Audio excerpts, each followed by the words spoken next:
อะระหะโตสัมมาสัมพุทธัสสะนะโมตัสสะภะคะวะโตอะระหะโตสัมมาสัมพุทธัสสะนะโมตัสสะภะคะวะโตอะระหะโตสัมมาสัมพุทธัสสะอติเตกะเลกัสสปะสัมมาสัมพุทเทโลเกอุทธาปฏิหังสานากะเลอโหสิสาทโวดุลาสัพพริสาทั้งหลายอติเตกะเลในกะลาอันข้ามล่วงไปแล้วสานานักวันนานพุทโธอันว่าพระพุทธเจ้าองค์ทะลงนามโควสือว่าพระเจ้ากัสสปัวอุทธาปฏิก็เกิดมาอิมัสมิงโลเกในโลกานิโสสัมมาสัมพุทโธอันว่าพระพุทธเจ้าอันนั้นวัดสีก็อยู่สำราญมหาวิหารเลเทปาจิมไกเมืององค์สวัสดีก็มีแลตถาในกาลยามนั้นเอโกกโมยังมีบ้านอันหนึ่งอวิทุเลในที่บ่ไกลแห่งเมืององค์สวัสดีอันเป็นบ้านนอกแห่งพระนครองค์สาหันแลยังมีเด็กน้อยชาวบ้านที่นั้นมีประมาณ10 คนสมกตามีปกติพร้อมเพรียงกันไปเลี้ยงวัวทุกวันบ่ได้ขาดเอกาเทวสังยังมีในวันหนึ่งส่วนดังเด็กน้อยเลี้ยงงัวทั้ง10 คนนั้นสิทธวาจึงมาเลี้ยงเห็นนกแต่งแสงตัวหนึ่งอันตายเป็นสาวผีเนานอนอยู่เหนือเพียนดินที่นั้นแลในเมื่อพวกเลี้ยงงัวทั้ง10 คน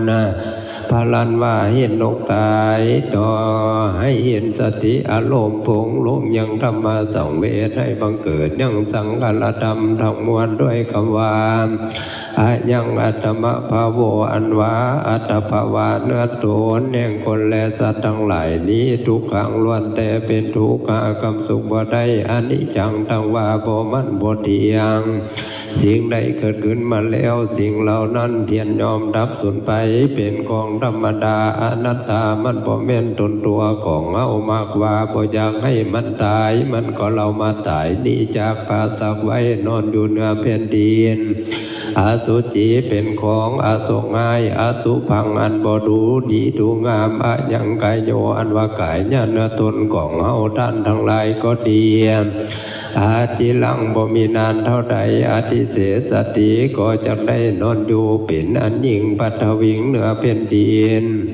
วัตตาโดยแท้อะยังกายโยอันว่ากายญาณตนอันนี้อเปตาวิญญาโนอันมีวิญญาณปราศจากเสียแล้วทุตโสเทียนยอมเป็นเจ้าผีอันเป่านิลทังอนาประโยชน์บ่ได้อิวะกะลิงกะลังเปียปะดุจะดังส้นไฟสุดนั้นแลสเปสัตตาอันว่าสัตว์ทั้งมวลที่ตายอยู่ก็ดี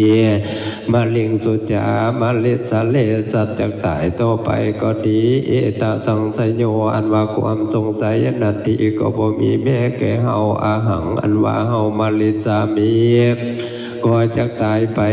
ตถาเอวะคือดังนกแต่งแสงตัวนี้แลดูลาสาวเฮาท่านทั้งหลายทั้งหญิงชายน้อยใหญ่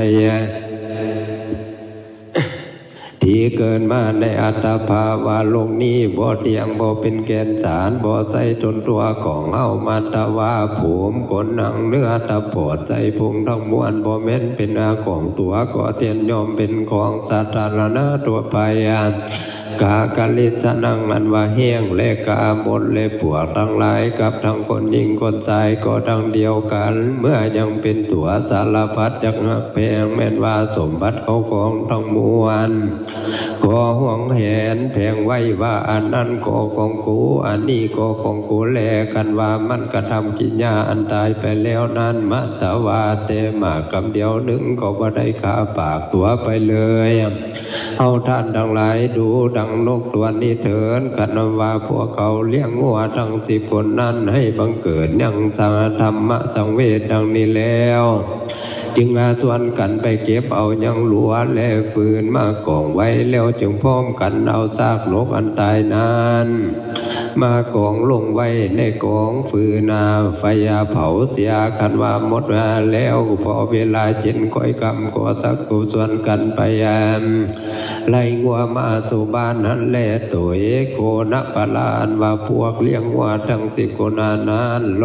กะล้นตีก็ได้กระทำบุญมีประมาณเท่าใด ได้แต่เผานกแต่งแสงเท่านั้นแหละกันว่าอยู่จำเนียนเจรการนานมาตราบเท่าหมดอายุอย่างตนละปฏิก็ได้เอาตนเมื่อเกิดในสวรรค์เทวโลกก็ได้ตะลงอยู่ในวิมานปราสาทคนละหลังอันตั้งเฮียงเบียงกันบ่ต่ำบ่สูงเสมอกันด้วยกุศลบุญอันตนได้เผานกแต่งแสงอันตายในกาลครั้งเป็นพวกเลี้ยงงัววันนั้นก็ไม่แลทัสสะเทวบุตรอันว่าเทวบุตรทั้งหลาย10 ตนพวกนั้นได้เสวยสมบัติทิพย์อยู่ในที่นั้นเจียละการนานนัก แต่ขังศาสนาพระเจ้ากัสสปะนั้นมาตราบเท่ามาถึงพระพุทธเจ้าโกสมะยังเอา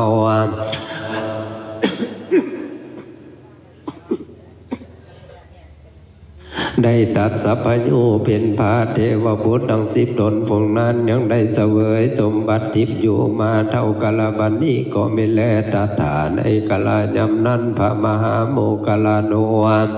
อันว่าพระมหาโมคคัลลานะเถระเจ้าอาบสิตวาไว้สังอำลาพระพุทธเจ้าเพื่อจะไปแจวดูอย่างทิพย์ทั้ง4ดังนั้นเจ้าก็เข้าจตุตสานสมบัติแล้วเจ้าก็เสด็จไปดูทิพย์ทั้ง4แล้วแล่ขึ้นไปสู่สวรรค์เทวโลกในสันฟ้าตาวติงสาจิงมาเห็นวิมานปราสาท10 หลังอันงามเสมอกันดังนั้นพระมหาโมคคัลลานะเถระเจ้าจึงมีคำถามซึ่งเทวบุตรทั้ง10 ตนนั้นว่าดังนี้ดูลาเทวบุตรท่านทั้งหลายได้กระทำกุศลบุญในกาลเมื่อก่อนเป็นสิ่งใดจึงมาได้เสวยสุขพร้อมกันมีปราสาทก็คือการดูงามล้ำเลิศในเมืองสวรรค์อันเนาเกินมาปานดังนี้จามในเมื่อพระมหาโมคคัลลานะเถระเจ้าถามดังนั้นเทวบุตรทั้ง10 ตนพวกนั้นจึงย่อมือกราบทูลบอกว่าพันเตเทระสากาไว้มหาเถระผู้ประเสริฐอันว่าสีสมบัติทั้งนากับทั้งวิมานทิพย์หลังนี้อันข้าทั้งหลายหากได้ด้วยอานิสงส์สาพลบุญอันผู้ข้าทั้ง10 คนนี้ได้เผายังซากนกแต่งแสงแต่เมื่อยังเป็นเด็กน้อยเลี้ยงวัวปานนั้นก็กะแลเทวบุตรทั้งหลายก็เล่าเหตุการณ์ถวายแก่พระมหาโมคคัลลานะเถระเจ้าโดยได้ตนหากธรรมานั้นทุกสิ่งทุกประการนั้นแลส่วนอันว่ามหาโมคคัลลานะเถระเจ้าอากาสีโกกธรรมอนุโมทนาทานวาสาธุสาธุดังนี้ก็ไม่แลในเมื่อแล้วมหาเถระเจ้าอนุโมทนาทานแล้วก็เสด็จลงมาสู่มนุษย์โลกเมืองคนแล้วจึงไปไหว้พระพุทธเจ้าว่าบันเถภควากไหว้พระพุทธเจ้า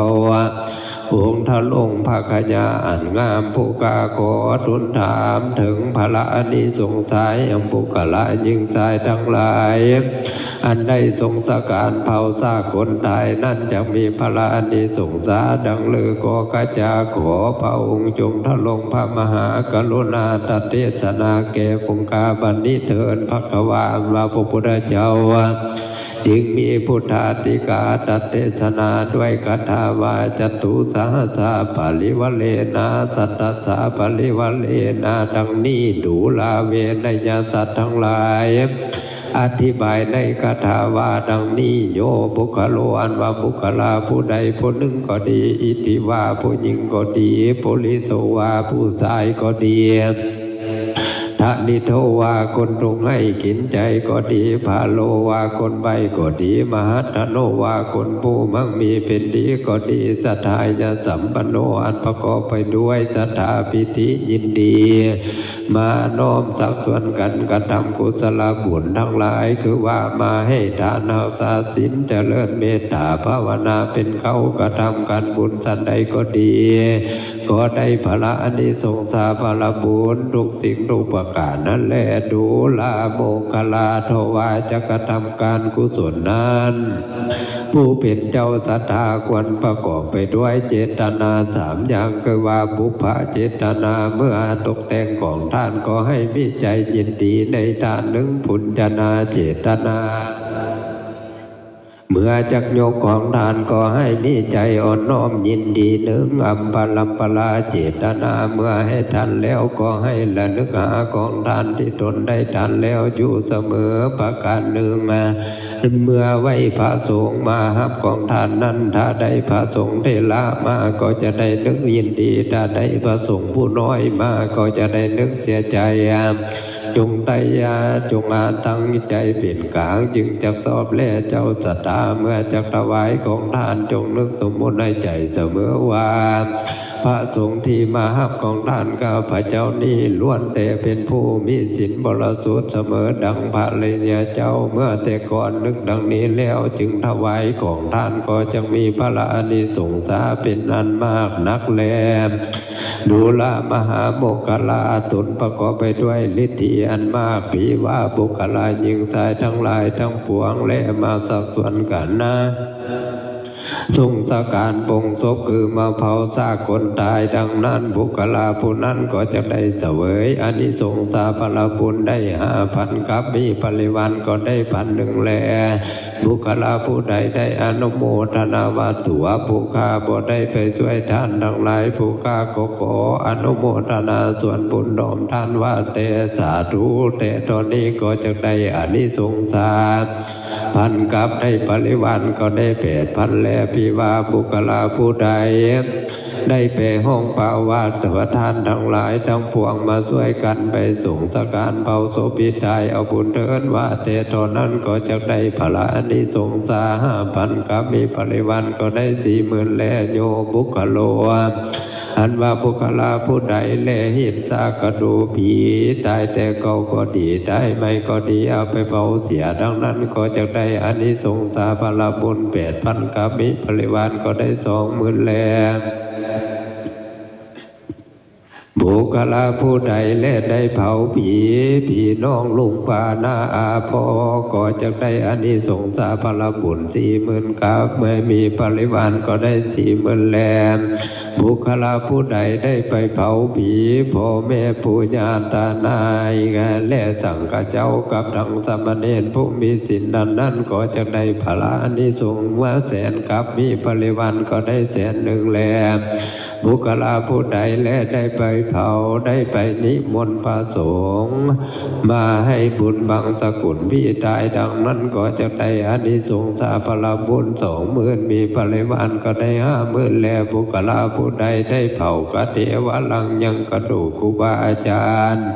อันได้สั่งสอนอย่างอัตถธรรมและบาลีธรรมทั้งมวลก็จะได้อานิสงส์พละบุญ80,000กับมีปริวารก็ได้80,000แลโยบุคโลอันว่าบุคลาทั้งหลายทั้งหญิงชายน้อยใหญ่ก็ดีคือว่าผัวเผาพี่เมียเผาพี่ผัวก็จะได้พละอานิสงส์พละบุญ5,000กับมีปริวารก็ได้1,000แลสัมมาสัมพุทธเนะอันว่าพระพุทธเจ้าเทศิตังก็หากเทศนายังอานิสงส์พละบุญแห่งบุคลาหญิงชายทั้งหลายอันได้เผายังซากคนตายแก่พระมหาโมคคัลลานเถระเจ้าในกาลครั้งนั้นก็เสด็จวรบวรควรเท่านี้ก็แล้ว